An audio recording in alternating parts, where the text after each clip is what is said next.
Excuse me. Excuse me. Tell everyone you've ever met right now, 'cause the bitch is back. Yes, the bitch is back. Your Buffy and Angel comfort content starts now. Welcome to The Bitch is Back with Charisma Carpenter, a first watch podcast powered by Patreon.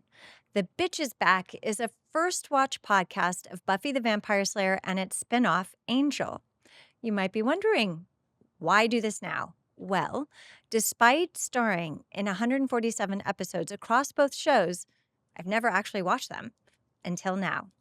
Also, the fans demanded it. Every podcast episode, you can expect a summary, recap of that week's televised episode, told in my particular brand of sass. This segment is known as This Week on the Hellmouth According to the Bitch. Here, I will be highlighting themes, pop culture references, and their relevance today.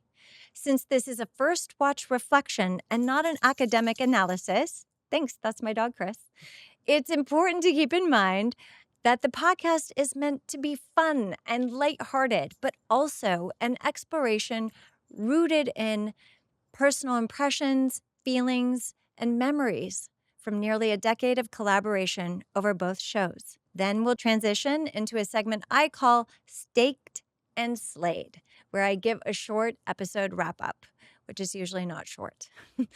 Last but not least, I will give thanks to everyone involved. Then you tell everyone you've ever met about my new podcast, because people, the bitch is back. This week's episode is Season 1, Episode 7, Angel, written by David Greenwalt, directed by Scott Brazil, originally released April 14th, 1997. This week on the Hellmouth, according to the bitch. Because the extreme old guy, otherwise known as the Master, is all peeved that he keeps losing members of his dysfunctional and demonic family to the Slayer, Buffy Summers, he calls in the Three to do away with her. When Buffy finds herself cornered by the Three, Angel finally shows up to help. Between the two, they get away and seek shelter at Buffy's house, where they wind up having a cozy but platonic sleepover. Tragically, though, Buffy doesn't realize Angel is a vampire, and he, not so kindly, leaves that little tidbit of information out. Rude. Earlier that night, while tending to Angel's wounds, shirtless, I might add, Buffy discovers Angel's identifying tattoo, one a former Watcher wrote about in his diary over 200 years ago, according to Giles. Giles pieces together Angel's bloody past, but says he mysteriously stopped feeding about 80 years ago when he came to America.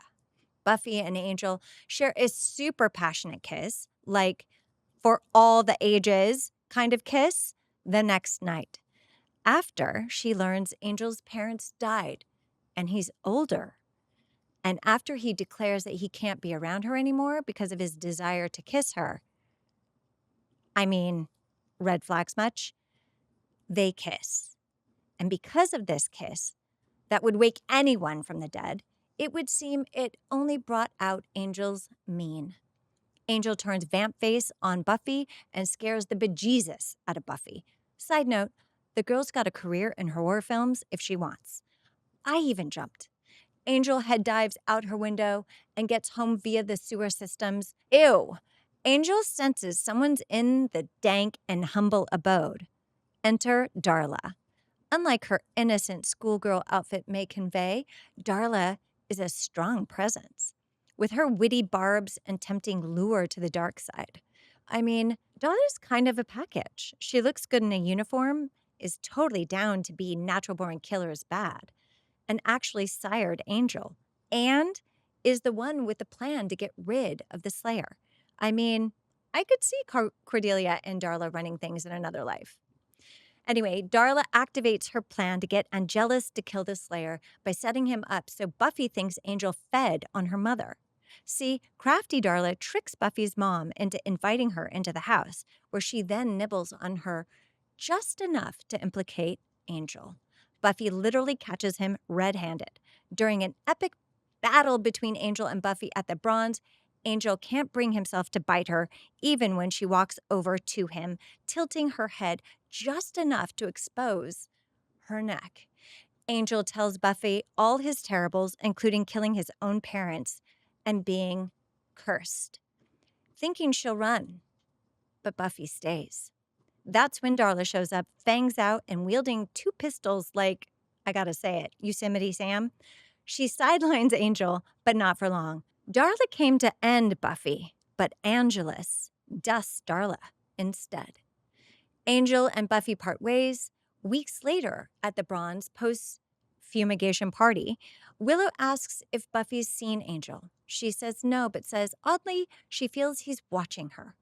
Willow points out that he literally is. Buffy walks over to Angel, and if lightning in a bottle was ever a thing, it is them.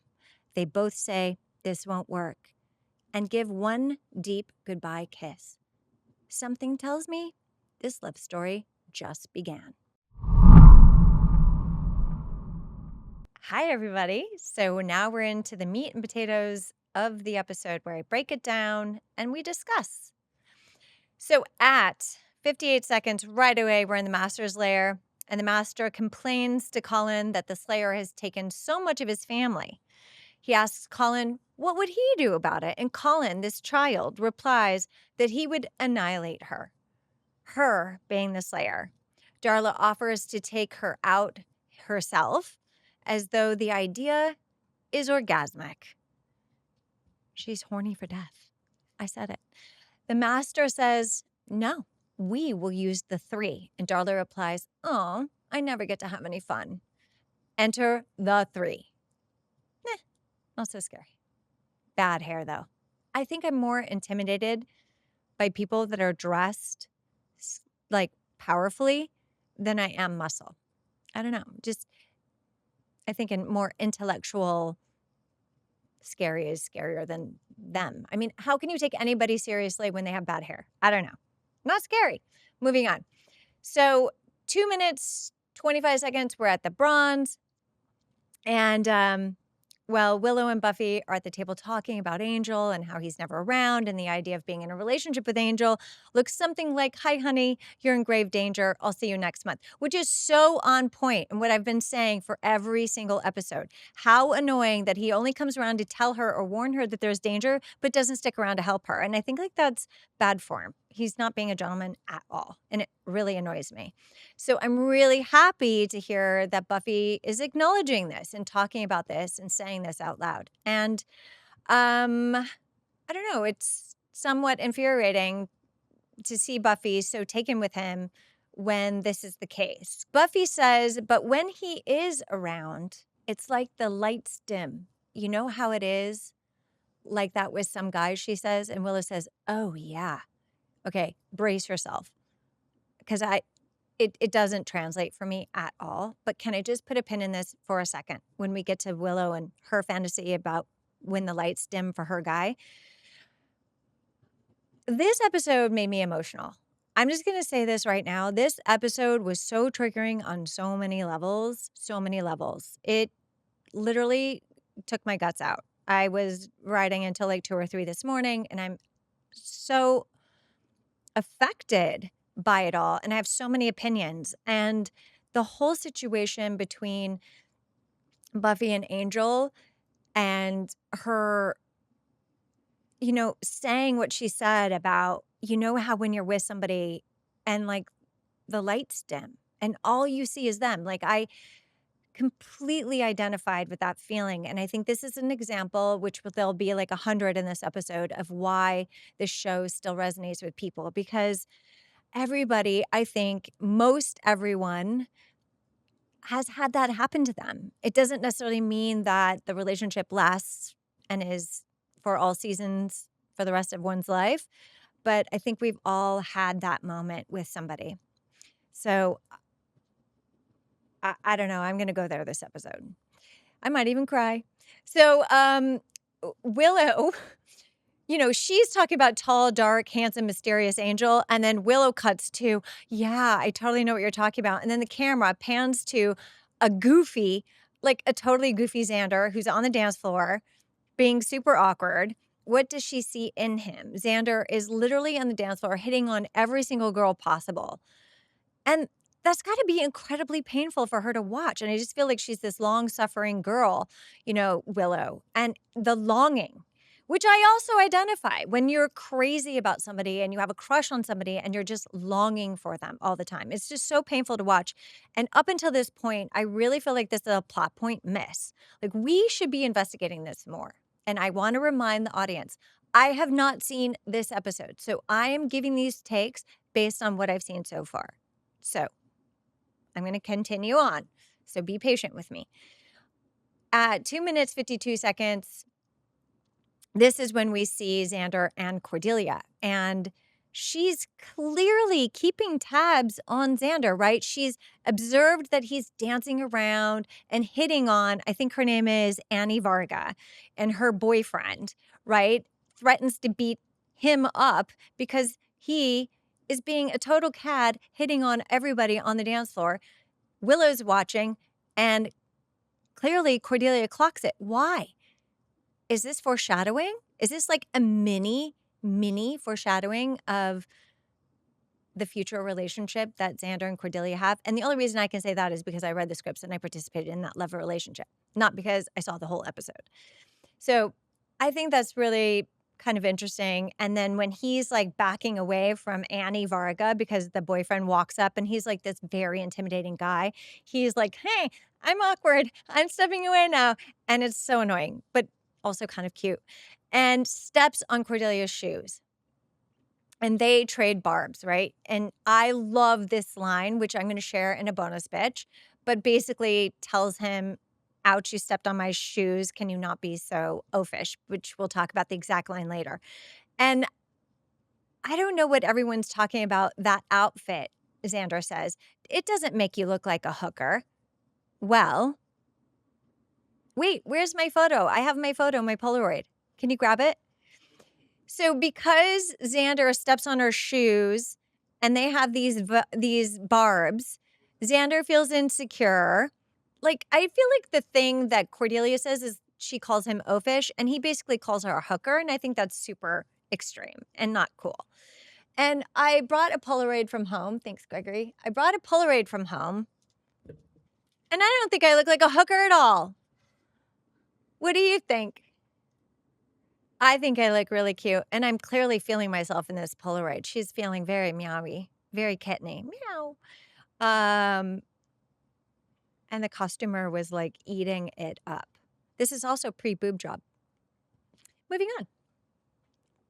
I knew Chris would love that one. I mean, Phineas. Phineas is cracking up right now because I said that. This is the kind of stuff he loves. Anyway, moving on. Not that I had a boob job. That's not what I'm saying. But like when I go off script. He's laughing. Okay.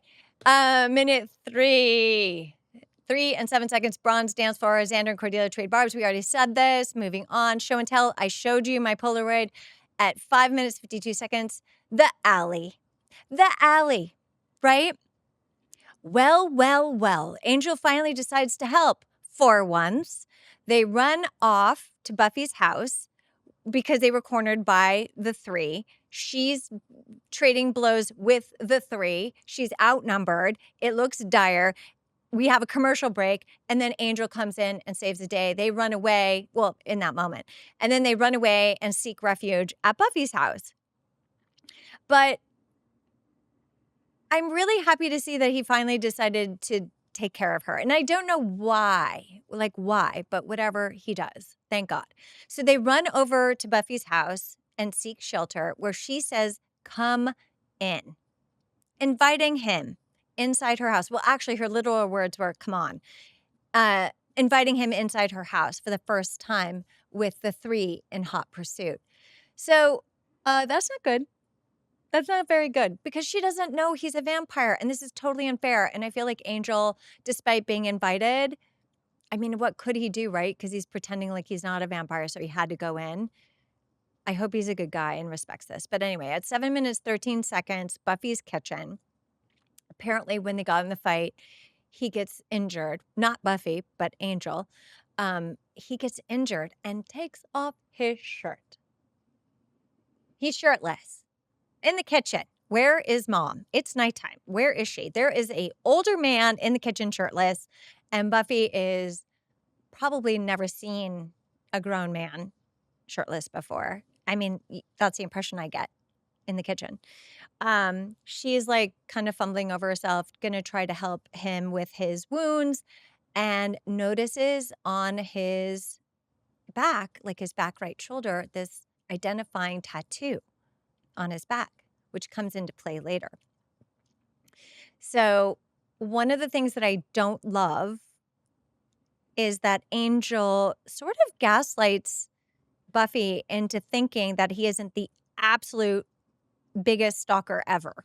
He is constantly skulking around, stopping by the house unannounced, in the shadows at the Bronze, appears in the alley. He is a, what do you call it? Like a five fire alarm alert, red flag stalker. And I guess we're just supposed to be okay with that. I don't know. It just feels like a little bit of a issue, but we're going to suspend belief that this is a literary talking point and move on. But he tries to play it off and act like he doesn't stalk her as much as he does. So, by the way, their chemistry is so hot. It is crackling. It's a wow. It's a wow. You feel it. Like the actors themselves, I totally believe in them. And I believe that they are in love with each other from the gate. Like the minute they lock eyes, I believe it. So kudos to these performances. So at 9 minutes, 5 seconds, Buffy's living room. Oh, Joyce comes home. Here she is, working late at the gallery, I guess. She meets Angel for the first time, and Buffy tries to move mom along and get her to go to bed early. But then Angel rounds the corner. Much to Joyce's surprise, Angel is practically a man in dark clothing, and Joyce knows what's up.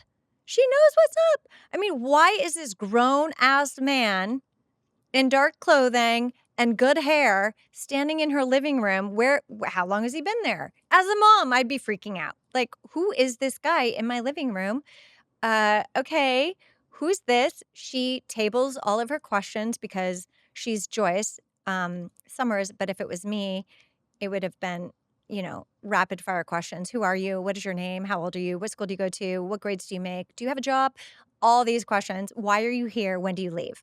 But she plays it cool, but she clocks him, and I know Angel feels it. And she goes along with the scenario and goes upstairs. My parents would never in a million years leave me alone with a boy in the living room that looked like him. He's clearly older, all the things. So in Buffy's room, before they get to Buffy's room, she says to her mom, go along. And then she goes for her a fact. Okay, good night. See you tomorrow. And shuts the door for mom's, what is the word I'm looking for? Like for her, just for her. It's phony. It's fake. And then we go into Buffy's room. Now, Buffy acts like she's saying goodnight to Angel and shuts the door and blah, blah, blah. Grabs Angel's by the hand, which is what every teenage girl would do. But I think the guy would typically just leave and then go around the side of the house and climb in the window like they did in my house. I just can't even tell you, like, if my dad and mom were in the house, there's no way a boy would be in my bedroom. There's just no way. It would never happen. I was so terrified of my parents that would just never in a million years happen. So cut to, they're in the bedroom. She's taking risks. Buffy brings him upstairs to protect him from the three. Who's buying this? Okay. But Angel knows he's a vampire and he could totally take the three, but he's letting Buffy think that he's just a normal guy and needs protection. Angel lies to her by omission, and I hate this for Buffy. But this does create a dilemma between the two, right? The audience knows the truth. She doesn't. And it's like the audience is in on a thing. And it's just so, I hate it as an audience member watching it because I know she's going to get hurt. She's going to be heartbroken. And she's clearly totally taken with him. And he, her. So we're still in Buffy's room, and what I noticed was he's clearly gonna stay the night. She's gonna change. And do you remember this scene from another episode when Xander and Willow were helping Buffy get ready? And Xander was doing everything he could to look in the mirror and cheat the mirror so he could see or catch Buffy changing. Angel doesn't do that because Angel is a stand up guy, we think. I mean, in this sense, he's not trying to peek at her. And I really appreciated that. And he's, surveying the scene, looking out the window while she changes. And I love that. I love that she changes her clothes, and Angel is depicted as being, a good guy. And it's a positive sign that he's not a creep. And it's at this meeting that Angel gets a little vulnerable with Buffy and tells Buffy that his parents died, but leaves out how. Buffy asks Angel if it was a death by vampires, and he says yes. And it's very clear that they have feelings for each other. And if love at first sight is a real thing, it is happening to them. And it was really sweet to watch. It was so sweet. I was so emotional this episode. I was living for these scenes. I was in it to win it. I was invested. It is probably my favorite episode so far. And you can really pick up on their love for each other. And I love too that Angel doesn't try to get into bed with Buffy. He makes himself cozy on the floor. And she's in the bed, even though she offers the bed to him because he was hurt. He says, no, no, I'm good on the bed. And I just kind of, in a way, was wondering if she was going to put her hand off the bed and he would reach up and she would reach down and they would just like hold hands until they fell asleep. Like the little romantic in me was kind of thinking, I wonder if they'll hold hands. Um, so now we're back at the school library, and it comes out that Angel stayed the night, and Xander is reacting very bigly. He's acting like a jealous boyfriend, an indignant brother. He slept in your bed, you know, and she's like, no, not in my bed, next to my bed. And then Willow says, did you, did he, and Buffy is like, perfect gentleman. And he was. And I love that for her. Willow and Buffy both swoon. And then I have like a little side note here. And I wrote, does it ever bother Willow at all that Xander acts like a jealous boyfriend around her toward Buffy? I can't quite figure out Willow's stance or strategy here. Willow knows Xander crushes on Buffy. Buffy knows that Xander crushes on her. Buffy knows Willow crushes on Xander. And Willow knows that Xander knows Willow has had a crush on him since they were children. So everyone knows the dynamic here, but Willow just acts like she doesn't care half the time. How does she not get jealous of Buffy? I mean, I feel like that's natural. I mean, I know she loves Buffy and they have a friendship outside of that, but there's got to be that thing, a little bit of a hurt in there, right? And we never talk about it. I don't mean to imply that Willow should be jealous of Buffy, but I don't know why this longing isn't taking more of an A storyline plot point. And I don't want Willow with Xander, but I just want her longing and suffering to be fully realized and discussed in the show. So those are my thoughts on that. At 11 minutes, 59 seconds in the school library, enter Giles. Giles confirms that Buffy was confronted by the three. Giles tells the gang that Buffy must be hurting the master because he's called on the three, something that the master wouldn't do for just anybody. Giles says, more training, more weapons. And this is where I want to show you something that I found on YouTube of Sarah talking about how she does her own stunts. And she goes on KTLA with this news anchor, and I found it on YouTube, and I think we're going to play the role now where she demonstrates her taekwondo and exceptional athleticism. But Buffy the Vampire Slayer is in. We just love the new show. Check it out. Here we go. Look Whoa! Now, Wow. yeah, there you go. Now. Wow.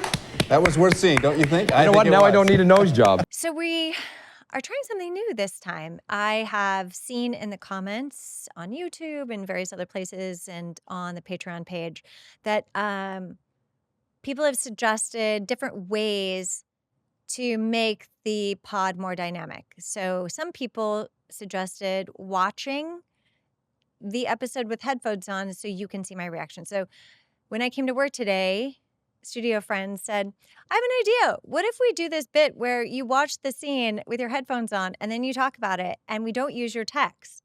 What do you think? And I'm like, I think that's a great idea. So we're all in synchronicity. So we're going to try this. You know, we're going to see how it works and if you like it. I'm going to move this just a little bit to accommodate the headphones. So the scene we're going to watch is the scene in Buffy's bedroom with Angel, and Mom is just down the hall. We're at 15 minutes, 7 seconds. Buffy's bedroom. Cute outfit.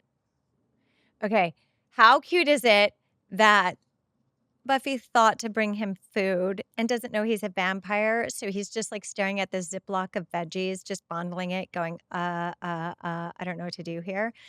And it kind of reminded me, I wrote in my text, which I'm just freewheeling right now, I remembered thinking, this is such a special dynamic because he has a secret. She doesn't know. She's thinking it's totally normal to bring somebody food that's sneaking and staying in your room without anybody knowing and smuggling food in for him.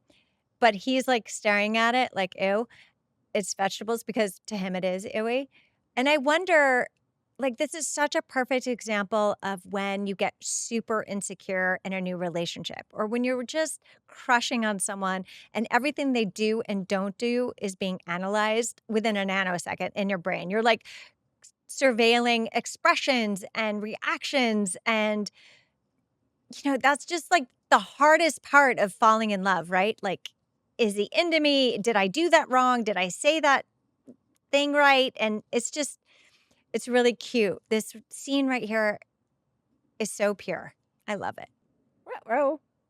She thinks he read the diary. The diary is a person's most private place. She is 100% right.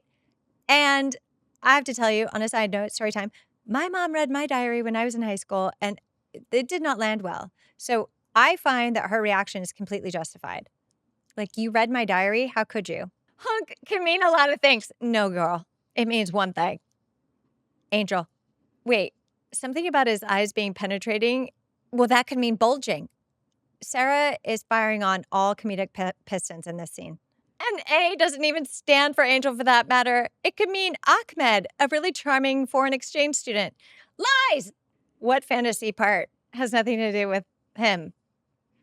Inquiring minds want to know. Buffy, what did you say? How revealing is it? What are your fantasies?